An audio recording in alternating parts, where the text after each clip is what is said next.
하나님 말씀을 보시겠습니다. 오늘은 사도행전 17장 1절부터 15절까지 교독을 하겠습니다. 사도행전 17장입니다. 17장 신약성경에 217면에 있습니다. 사도행전 17장 1절부터 15절까지 제가 한 절 읽고 여러분 한 절 읽고 그렇게 교독을 하겠습니다. 1절 제가 있습니다. 17절입니다. 17장 1절 그들이 암보볼리와 아볼로니아로 다녀가 데살로니가에 이르니 거기 유대인의 회당이 있는지라.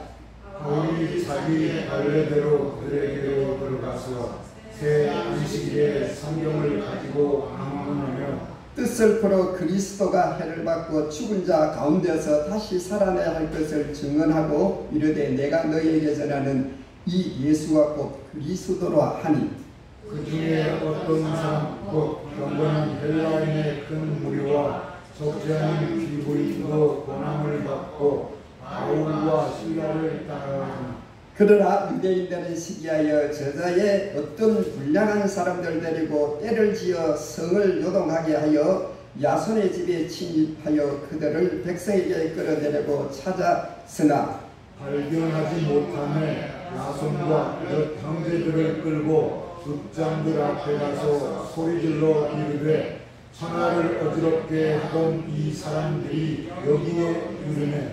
야손이 그들을 맞아 들었도다. 이 사람들이 다 가이사의 명을 거여가고 말하되 다른 임금 곧 예수라 하는 이가 있다 하되이다 하니 무리와 읍장들이 이 말을 듣고 소동하여 야손과 그 나머지 사람들에게 보석금을 받고 놓아준디라.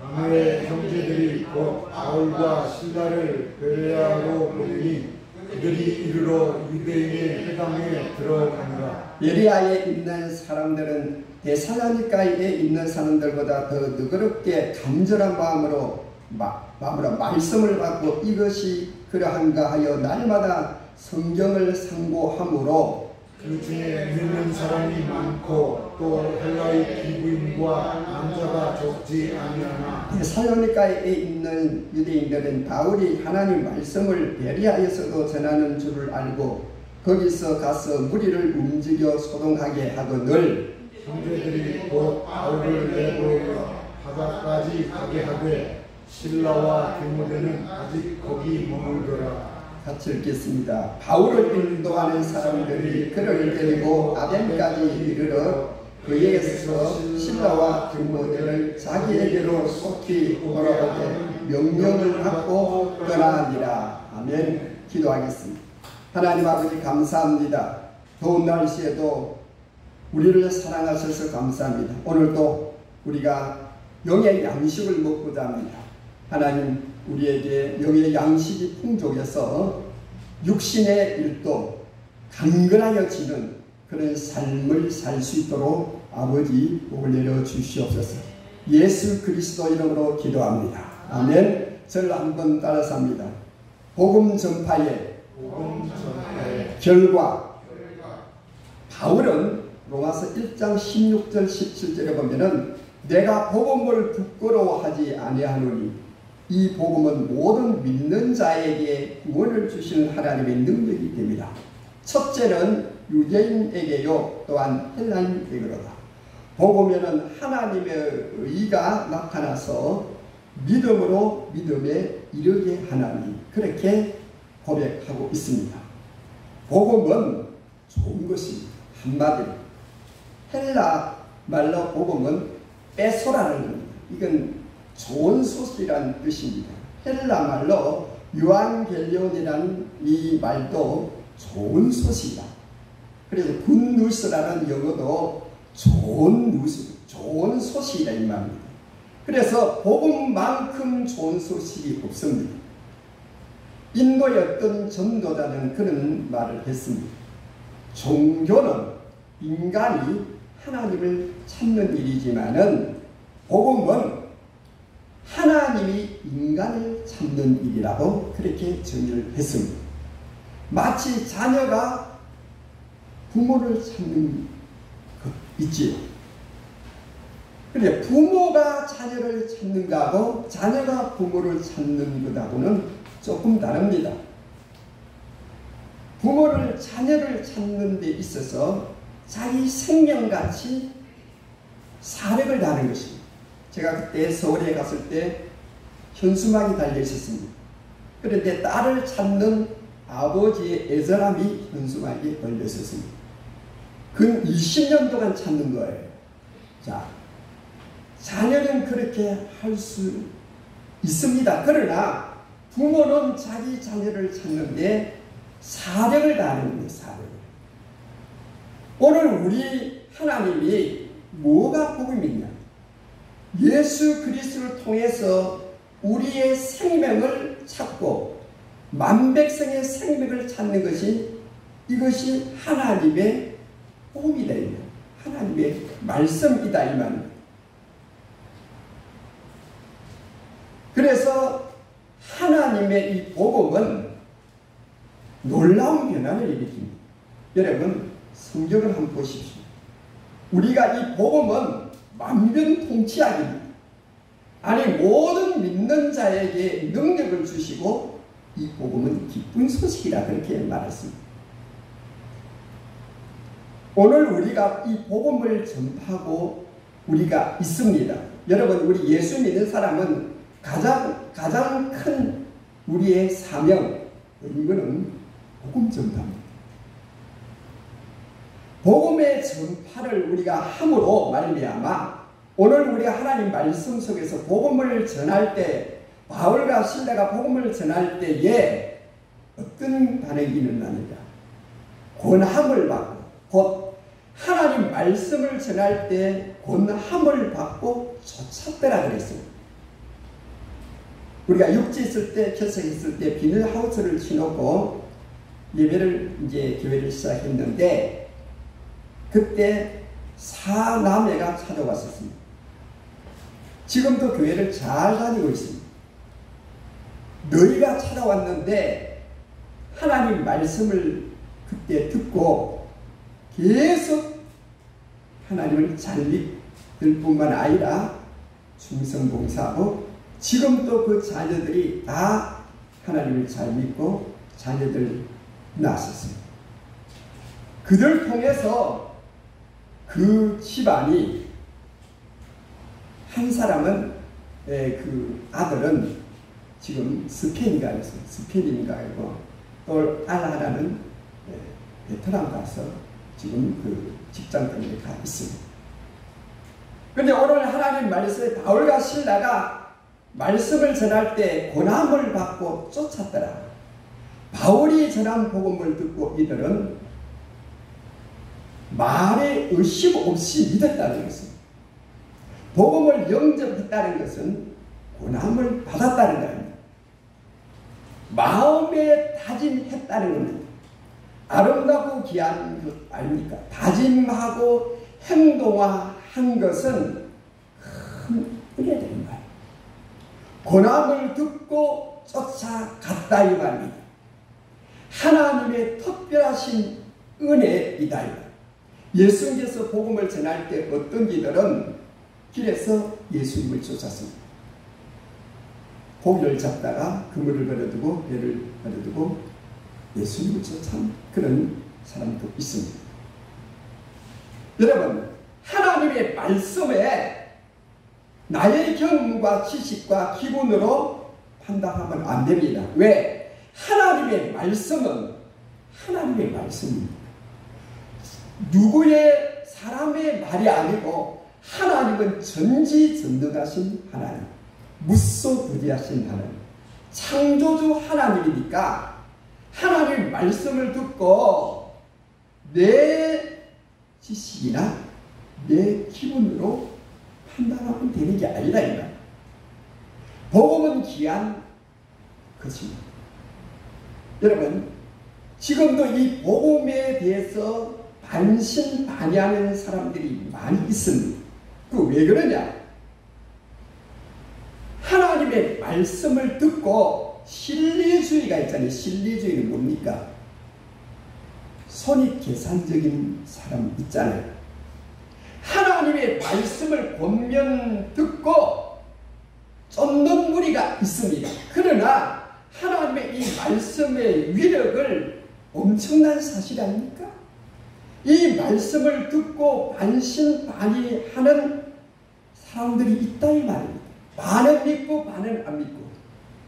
그러면은 그런 사람이 하나님을 믿어서 어떤 역사가 일어나겠습니까? 그리고 그런 사람을 통해서 어떤 변화가 일어나겠습니까? 복음을 전하는 이들에게 복음을 전함을 듣고 쫓는 무리가 있기 때문에 전도자들은 외롭지 않습니다. 수많은 우리가 선교사들의 그 간증을 듣습니다. 뭐 우리나라는 잘 사니까 모르는데 지금도 필리핀 같은 데 그 시골에 가면은 우리나라 60년대쯤 된다는 거예요.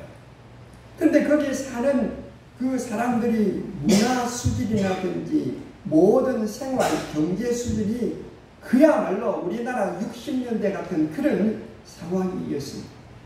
그래서 거기서 선교를 한다는 것은 대단히 괴로운 일입니다. 그렇지 않겠습니까? 여기서 이런 문화생활을 하다가 거기서 가서 거기서 함께 먹고 마시고 한다는 게 대단히 어려운 것입니다. 그러나 그들이 하나님을 잘 믿고 정말 주님을 위해서 사는 사람들이 많이 있다는 거예요.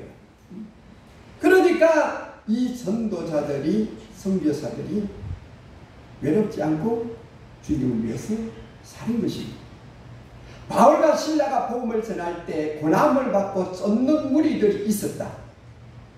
이런 사람들은 실리주의가 아닙니다. 타산적인 사람이 아닙니다. 머리로 예수님을 믿는 게 아닙니다. 교회도 마찬가지입니다. 우리 교회는 대부분 다 일꾼 아닙니까? 그런데 교회가 좀 못합니다만은 좀 이런 사이즈가 좀 크고 그런 데는 앞에서 일하는 사람이 일하고 헌신하는 사람이 뭐 그런 사람이 일하지 대부분 사람들은 그냥 왔다 갔다 하는 사람들입니다.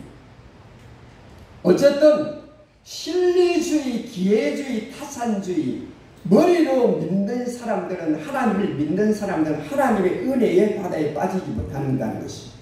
여러분 바다가 깊은 데 들어가야 깊은 그 고기가 큰 고기가 있지 얕은 물가에서 여러분 사는 고기는 작습니다. 하나님의 은혜에 풍덩 빠져야 거기에 비로소 하나님의 삶, 예수의 삶 그리고 그로 말미암아 주는 하나님의 은혜가 넘치는 것입니다. 열왕기상 17장에 보면 사라바 가구가 있습니다. 그때는 이 사라바 땅에 엄청난 기근이 들었습니다. 비가 오지 않는 것이 그냥 3년이 되었습니다. 하나님께서 엘리야에게 말합니다. 너는 사라바로 가라. 너를 공개하는 사람이 있을 것이다. 하니까 정말 어떤 여자가 나무를 줍고 있습니다. 엘리야가 말합니다. 나에게 물을 주시오. 아니 이 가물에 물이 어디 있습니까? 물들어 가는 사람에게 다시 엘리야가 가물을 불러 말합니다. 나에게 떡을 가져오라 말합니다. 여보시오. 내가 이 나무를 줍는 이유가 있습니다. 왜 그러냐? 우리 집에는 가루가 한 몸큼밖에 없습니다. 기름도 몇 방울밖에 없습니다. 마지막으로 이 나무를 줍는 이유는 우리 아들하고 떡을 마지막으로 먹고 죽으려고 그런 게 아니라 뭐 먹을 것이 없으니까 죽는 거 아닙니까? 엘리야가 말합니다. 나에게 먼저 가져오시오. 그러면 당신 집에 기름이 밀가루가 떨어지지 않을 것입니다. 그래서 이 사라바 가부가 하나님의 종의 말씀을 듣고 그대로 행했습니다. 그랬더니 엘리야의 말대로 자기 집에 가루통에 가루가 떨어지지 않냐고 기름통에 기름이 아니 비가 오는 날까지 넘쳤다는 것이 성경의 말씀이 아닙니까? 그래서 순종하고 쫓는 하나님의 은혜가 이게 그래서 여러분 복음은 복입니다. 아니 복음은 복이라니까요. 여러분 우리가 복음을 전파하는 자체도 복이고 그 복음을 받아들이고 그대로 사는 자에게 하나님의 복이네. 세상적인 복음이라는 것은 가시적인 거지, 보이는 것이지, 형태의 물리적인 것이지. 그러나 하나님의 복이라는 것은 영원한 생명의 복입니다. 이런 가시적인 것을 뛰어넘어서 하나님 우리에게 주시는 이 복을 바로 복이라고 하는 거예요. 그리고 복음을 전할 때에 적극적으로 방해하는 세력도 있었습니다. 우리가 복음을 전할 때 여러분 모든 사람이 다 공면하고 그리고 받아들이는 게 아닙니다. 엄청나게 우리를 핍박하고 우리를 아주 그냥 멸시천리하는 그런 사람들이 많이 있습니다. 복음을 전할 때 바울과 실라가 전할 때 유대인들이 더 해박을 유대인들입니다. 하나님을 잘 믿는 소위 말해서 하나님의 최고의 복을 받았다는 그런 유대인들이 바울과 실라를 핍박합니다. 뭘 말합니까? 가이사를 반대한다. 그 당시에 로마의 속국이었던 이스라엘은 가이사에게 세금을 바치는 겁니다. 그래서 가이사에게 반기를 내는 사람입니다. 그러니까 이 유대인들이 진짜 유대인이 아닙니다. 유대인들은 하나님 죄를 하나님이 우리 민족을 살리고 정말 하나님을 위해서 모든 것을 다 해야 되는 이 사람이 유대인인데 이들은 정부의 머리를 좋아하고 로마의 머리를 좋아하는 거 아닙니까? 가이사에게 충성하느냐 충성하지 않는다 이 말은 로마 정부의 반기를 든 무리다 이 말입니다. 여러분 바울과 실라가 하나님 말씀을 전할 때에 여러분 정교 분리라는 게 있지요. 정치와 교회는 항상 대립하는 게 아닙니다.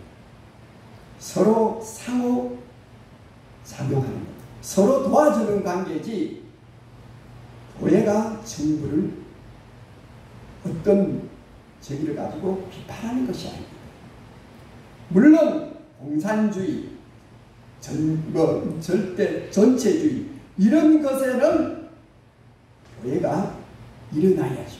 그러나 우리 자유민주주의 국가에서는 정교 분리를 원칙합니다. 서로 견제만 하고 서로 상호 보완을 하는 거예요. 그런데 이들은 뭐냐? 사도행전 16장에 보면은 바울과 실라가 복음을 전할 때에 이 사도행전 16장에 나오는 재미난 얘기죠. 바울과 실라가 복음을 전할 때 바울이 희한한 능력을 해가니까 아니 어떤 사람이 나타나서 점쟁이를 고용하고 있는 사람이 있었습니다. 그런데 이 점쟁이를 고용하고 있는 사람이 있었는데 이상한 귀신 들린 사람이 바울을 자꾸 그냥 괴롭히니까 바울이 복음을 전할 때 괴롭히니까 아니 바울이 하나님의 능력으로 이 소위 말해서 귀신 들린 사람을 아주 그냥 제압을 해버린 거예요. 그러니까 이 귀신 들린 여자가 점괘가 안 나오는 거예요. 점괘가 나와야 귀신 들린 사람을 고용해서 돈 버는 사람이 돈을 버리는데 점괘가 안 나오니까 바울과 실라를 경찰서에 고발을 해버립니다. 그래서 이 경찰들이 바울과 실라를 지하 감옥에 가릅니다. 거기서 얼마나 맞고 얼마나 많은 시련을 당했는지. 여러분 옛날에 2000년 전에 여러분 옥중이라는 게 뭡니까? 바퀴벌레가 우글거리고 쥐가 우글거리고 인권이 있습니까? 인권이 없지요. 인권이 없지요. 그런 데서 얻어맞고 많이 맞고 그런 불결한 곳에서 바울과 실라가 복음을 전하다가 이런 수모를 당했다 이 말이에요. 이게 뭐냐? 복음을 전할 때에 이런 박해 세력들이 무수히 많습니다.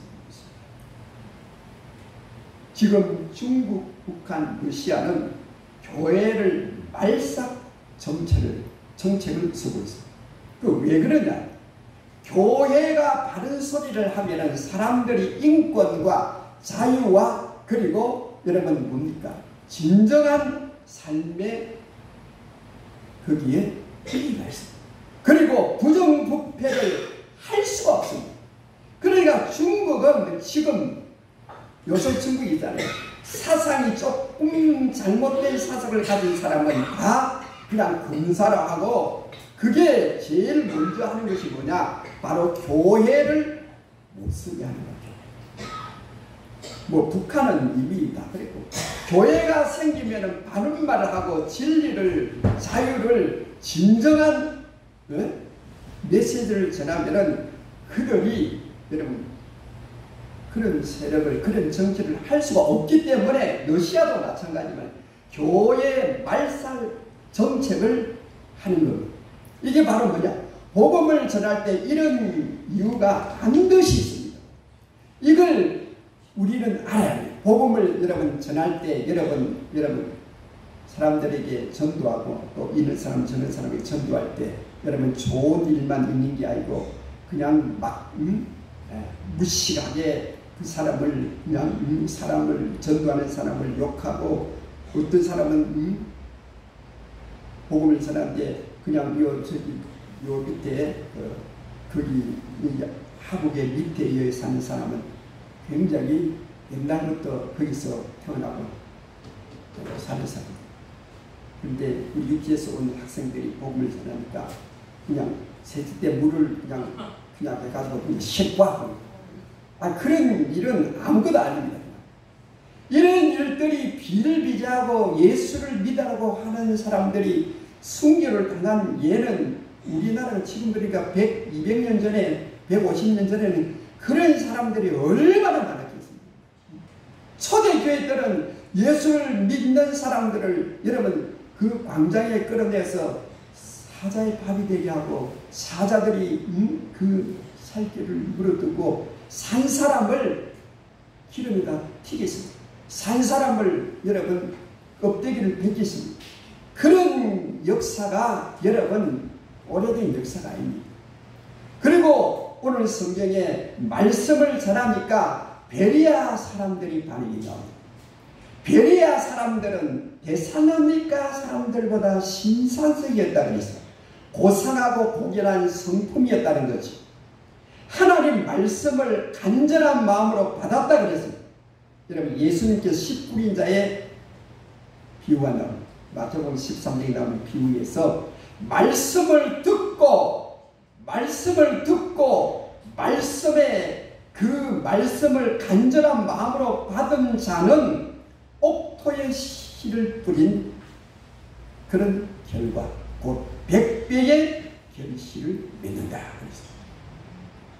데살로니가 전서 2장 13절에 이러므로 우리가 하나님께 쉬지 않고 감사함은 너희가 우리에게 들은 바 하나님의 말씀을 받을 때 사람의 말로 하지 아니하고 하나님의 말씀을 받으니 진실로 그러하다. 이 말씀이 또한 너희 믿는 자 속에서 역사하느니라. 하나님의 말씀을 간절하게 받고 믿고 따른 자에게 복이다. 신사적인 사람이 뭡니까? 고상하고 고결하고 그리고 복된 사람이에요. 복된 사람.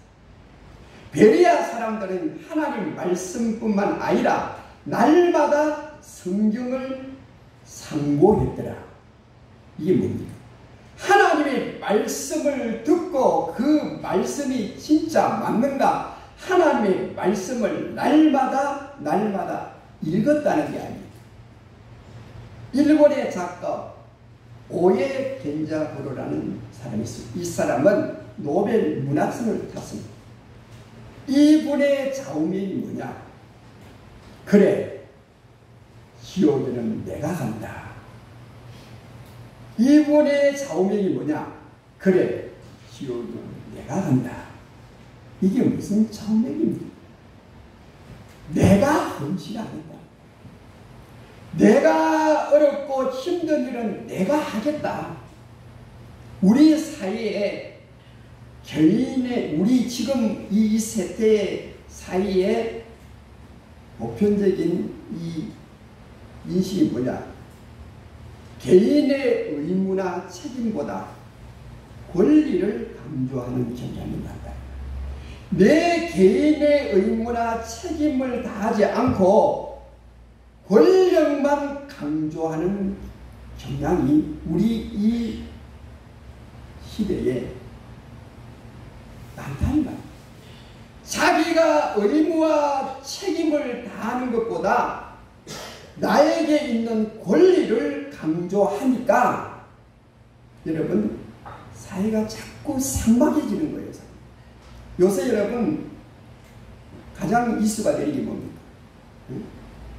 뭐 강릉 서울에서 하도 그냥 서울은 사람이 많으니까 날씨가 더워서 그런가 몰라도 그냥 묻지마 그냥 이게 근본적으로 따지면은 사회가 그만큼 삭막하다는 거예요. 그분들이 그렇게 하고 싶어서 그러겠습니까? 여러분 사람들이 모두가 다 정신병자라 그래요. 다 뭐 대부분 70%가 정신병자라. 왜 사느냐, 어떻게 살아야 되느냐, 어떻게 사는 것이 진실하냐, 어떻게 우리가 살아야 되느냐, 이런 어떤 가치보다는 어떻게 남을 눌리고 내가 일어서야 된다. 남보다 더 큰 것, 더 좋은 것, 더 부리고 이런 이런 사람들의 심리가 가득하면은 이런 문제들이 계속 일어납니다. 왜? 사회가 너무 삭막합니다. 너무 사람들이 자기 어떤 책임과 의무보다는 권리를 강조한다는 그 경향이 뭡니까? 나의 할 일을 충실히 한다. 아니, 내가 하는 이 일을 통해서 사람들에게 이타적인 삶을 살게 한다. 사람이 이기적인 삶을 사는 사람들이 많으면은 사회가 각박합니다. 이타적인 삶을 살라고 그런 우리 그리스도인만이라도 이타적인 삶을 살라고 하는 사람들이 우리 기독교 인구가 한 800만 되죠. 그때 1200만이라는데 다 가짜야. 가짜야. 한 800만 된다는 거죠. 800만이라도 뭔가 내가 이 민족을 위해서, 아니 이웃을 위해서, 우리 자녀를 위해서, 아니 우리 이웃을 위해서, 교회를 위해서 내가 뭔가 문제의식을 가지고 이타적인 삶을 살겠다는 이런 어떤 그런 마음가짐이 자꾸 넘치고 넘쳤을 때 여러분 얼마나 복음의 효과가 있습니까? 어떤 장로님 대학 교수가 말했어요. 제가 그때 말씀을 많이 드렸죠. 우리 한국의 성도들이 손해를 안 보려고 한다. 여러분 복음 전파는 손해보는 것입니다. 손해보는데 그 손해보는 것은 손해가 아니야. 성경은 잘라서 말합니다. 복음 전파하는 것은 손해가 아니야. 이 말이야. 손해가 아니야. 사람들이 예수 믿는 사람들이 조금 더 자기에게 손해를 보려고 안 하면은 여러분 교회가 안 됩니다. 예수 믿는 사람들이 너무 이기적인 삶을 살면은 아까 복음을 전하는데 걸림돌이 됐다 그랬죠. 네? 바울과 실라가 복음을 전하는데 유대인들이 오히려 걸림돌이 됐다 이 말이 뭡니까? 예수를 믿는다고 하지만 하나님을 믿는다고 하지만 이기주의야. 이기주의. 하나님이 이기적인 하나님입니까? 아니 예수가 이기적이다. 예수입니까? 예수님께서 말씀하신 나는 섬김을 받으려고 온 것이 아니다. 섬기려고 십자가를 지고 많은 사람을 위해서 나는 죽으려고 왔노라. 여러분 이게 여러분 이기주의입니까? 네? 이게 이타주의 아닙니까? 복음을 전할 때 여러분 복음을 전하면 반드시 거기에 따라야 될 것은 바로 이타주의입니다. 이기주의의 반대가 이타주의 아닙니까? 그래야지 예수를 믿는 사람들조차 이기주의의 삶을 살라고 그렇게 하고 그런 어떤 철학과 그런 좌우명을 가지고 살면은 안 되지요. 그게 바로 여기서 말하는 유대인들이 바울과 실라를 박해하는 거예요. 유대인이 누굽니까?